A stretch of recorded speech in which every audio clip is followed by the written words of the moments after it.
Se você não consegue dormir, isso não é por acaso.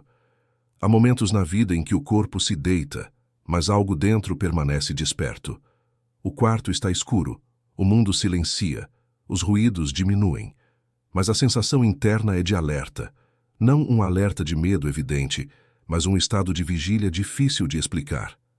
O corpo pede descanso, mas a mente não se entrega. O cansaço existe, é real, às vezes profundo, mas não conduz ao sono. Conduz a um tipo de exaustão consciente, em que o sistema parece não saber mais como desligar. Para muitas pessoas, essa experiência é tratada apenas como um problema técnico, algo que precisa ser resolvido rapidamente para que a vida volte a funcionar. Um distúrbio do sono, um desequilíbrio químico, uma falha do organismo, e, em muitos casos, esses fatores realmente existem e precisam ser cuidados, mas há situações em que essa explicação não alcança o que está sendo vivido. Porque mesmo quando tudo parece normal nos exames, mesmo quando o corpo está fisicamente cansado, o sono não vem. Ou vem de forma fragmentada, leve, sem profundidade. É nesse ponto que surge a confusão. A pessoa começa a se perguntar se há algo errado consigo. Se perdeu a capacidade de descansar. Se está ficando ansiosa, desequilibrada, frágil. E quanto mais tenta forçar uma resposta, mais distante o descanso parece ficar. Isso não acontece por acaso. E não significa, automaticamente, que se trata de um despertar espiritual. Mas também não pode ser reduzido apenas a um erro do corpo. É importante dizer com clareza: não conseguir dormir não é um sinal de superioridade espiritual. Não é um sintoma positivo por si só. E romantizar isso gera mais sofrimento do que compreensão. Ao mesmo tempo, ignorar completamente o aspecto emocional e energético do que está acontecendo também cria uma lacuna. Porque o corpo humano não é apenas um mecanismo físico. Ele responde ao que sente, ao que percebe, ao que não foi integrado. Muitas pessoas relatam que esse tipo de insônia surge em fases específicas da vida. Momentos de mudança interna, de questionamento profundo, de revisão de valores, de perda de sentido em coisas que antes pareciam importantes. Às vezes não há um evento externo marcante. Não há uma crise visível, mas internamente algo começa a se deslocar e o corpo responde. O sistema nervoso humano foi moldado ao longo do tempo para operar em estados constantes de estímulo. Pressão, cobrança, comparação, urgência.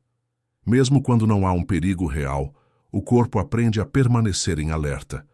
Aprende que relaxar não é seguro. Aprende que desligar significa perder controle. E isso não se desfaz de uma hora para outra. Quando a consciência começa a se tornar mais sensível, esse padrão entra em conflito. Porque, ao mesmo tempo em que há um desejo profundo por descanso, silêncio e presença, o corpo ainda carrega memórias de sobrevivência. Ele não sabe de imediato que já pode relaxar. E essa contradição se manifesta com frequência à noite, quando não há distrações suficientes para manter tudo abafado. A noite expõe o que o dia esconde. Durante o dia, a mente ocupa o espaço com tarefas, estímulos, conversas, obrigações. À noite, esse ruído diminui. E aquilo que não foi ouvido começa a se manifestar. Pensamentos repetitivos, sensações corporais estranhas, emoções que surgem sem uma causa aparente, não porque surgiram naquele momento, mas porque finalmente encontraram espaço. A sensibilidade aumenta nesse processo. Sons parecem mais altos, luzes incomodam mais. O corpo reage com mais intensidade ao ambiente. Emoções que antes eram facilmente contidas passam a transbordar com mais facilidade. Isso não indica fraqueza. Indica que os filtros que mantinham tudo sob controle estão se tornando menos rígidos. Esse aumento de sensibilidade é um dos aspectos mais mal compreendidos desse período. Em uma cultura que valoriza produtividade constante, sentir mais é visto como problema. Chorar com facilidade, cansar rápido, precisar de silêncio, tudo isso é interpretado como incapacidade. Mas, muitas vezes, Trata-se de um sistema que está processando mais informação do que antes. A sobrecarga energética não significa algo místico ou abstrato. Ela se manifesta de forma prática. É quando há estímulo demais para um sistema que já está no limite. Informação em excesso, emoções não digeridas, expectativas acumuladas, conflitos internos não resolvidos. Mesmo experiências consideradas positivas podem gerar sobrecarga quando não há espaço para integração. O corpo responde a isso com um cansaço profundo, um cansaço que não passa com uma noite de sono comum. A pessoa acorda cansada, mesmo tendo dormido várias horas, ou dorme superficialmente, acordando várias vezes durante a noite. O descanso não parece restaurador, e isso gera frustração, porque a tentativa de descansar se transforma em mais uma fonte de tensão. As emoções amplificadas também fazem parte desse quadro. Pequenas situações despertam reações intensas. Algo que antes seria facilmente ignorado, agora provoca irritação, tristeza ou choro. Isso não acontece porque a pessoa está pior, mas porque está mais aberta. O que antes era reprimido agora encontra passagem. Esse processo pode assustar, principalmente quando não há um espaço seguro para falar sobre isso sem ser rotulado. Muitos se calam, com medo de parecerem instáveis. Outros buscam explicações extremas, tentando encontrar uma narrativa que dê sentido rápido ao que estão vivendo. E é aí que surgem os discursos que romantizam o sofrimento ou o transformam em sinal de elevação espiritual automática. A pergunta, isso é despertar ou sobrecarga, surge com frequência. E a resposta mais honesta é que não existe uma divisão clara entre essas duas coisas. O despertar, quando acontece, não se dá em um terreno neutro. Ele acontece dentro de sistemas cansados, sobrecarregados, emocionalmente exigidos.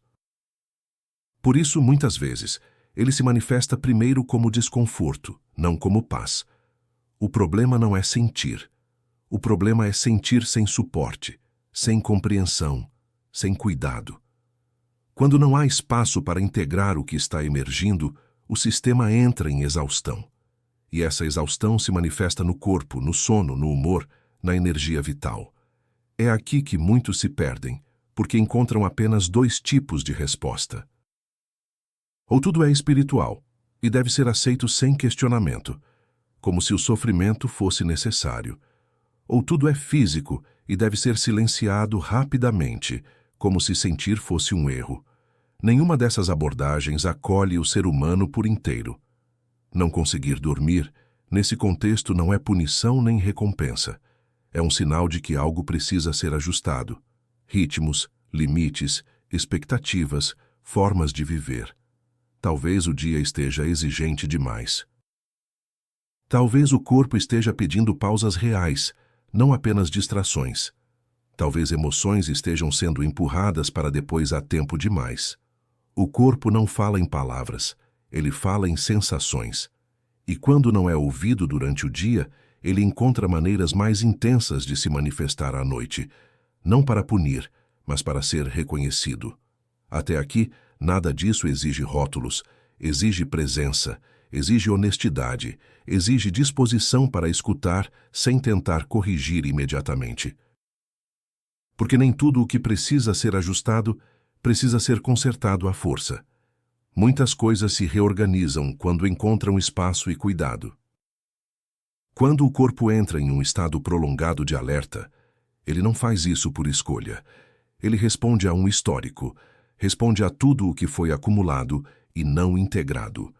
Por isso, tentar resolver a insônia apenas com força de vontade costuma falhar. O corpo não se convence por argumentos, ele se regula por segurança. E segurança não se impõe, se constrói. Muitas pessoas que atravessam esse período relatam uma sensação constante de estar ligadas, mesmo quando não há nada específico acontecendo. Não é ansiedade comum, nem preocupação objetiva. É um estado interno de prontidão, como se algo precisasse ser monitorado o tempo todo. Esse estado costuma se intensificar à noite, quando não há estímulos suficientes para distrair a atenção. O sistema nervoso aprende padrões ao longo da vida, aprende que descansar é arriscado quando o ambiente é imprevisível, aprende que desligar pode significar perder controle, aprende que estar atento o tempo todo é uma forma de proteção. Quando a consciência começa a se tornar mais sensível, esses padrões entram em conflito, porque há, ao mesmo tempo, um desejo profundo de descanso e uma dificuldade real de permitir que ele aconteça. É nesse ponto que a diferença entre ajuste e esgotamento precisa ser reconhecida. Ajuste é quando o sistema está se reorganizando e pede cuidado, ritmo, escuta. Esgotamento é quando esse pedido é ignorado repetidamente. O despertar não exige que alguém atravesse tudo sozinho, nem que suporte níveis elevados de desconforto como prova de evolução. Pelo contrário, quanto mais sensível o sistema, mais cuidado ele exige. Criar espaços de descanso consciente não é luxo, é necessidade. Descanso consciente não significa apenas dormir. Significa reduzir estímulos antes de dormir. Diminuir a exposição a telas, a informações intensas, a conversas que ativam emoções profundas. Significa permitir que o corpo vá desacelerando gradualmente, em vez de exigir que ele desligue de forma abrupta. Muitas pessoas tentam resolver a insônia apenas no momento de deitar, mas o sono começa muito antes. Ele começa na forma como o dia é vivido, na quantidade de exigência, na ausência de pausas reais, na falta de silêncio interno. Um sistema que passa o dia inteiro em alerta não consegue desligar de forma instantânea à noite. A sensibilidade extrema, quando não é compreendida, se transforma em fonte de sofrimento. A pessoa começa a se julgar por sentir demais, por se cansar rápido, por precisar de mais tempo sozinha. Mas essa sensibilidade não é defeito. Ela indica que o sistema está percebendo mais camadas da realidade. O problema não é sentir mais. O problema é viver como se ainda fosse possível suportar o mesmo nível de estímulo de antes. A pergunta, isso é despertar ou sobrecarga, continua válida, mas talvez precise ser reformulada. A questão não é escolher um rótulo, mas entender o que o corpo está pedindo agora. Em muitos casos, o que está sendo chamado de despertar é, na verdade, um pedido de desaceleração. E atender esse pedido não atrasa o processo. Pelo contrário, permite que ele se integre de forma mais estável.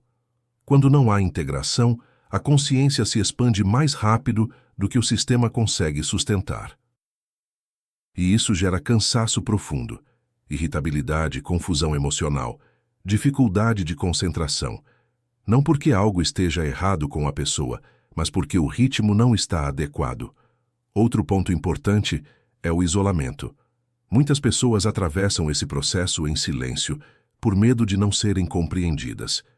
Sentem que ninguém ao redor vive o mesmo, ou que falar sobre isso trará julgamento. Esse isolamento aumenta a carga interna. Compartilhar não significa reclamar ou se vitimizar.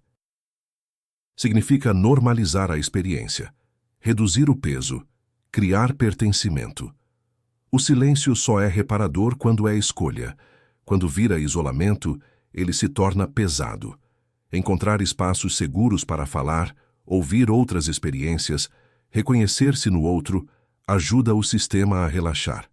O corpo entende que não está sozinho, que não precisa sustentar tudo internamente.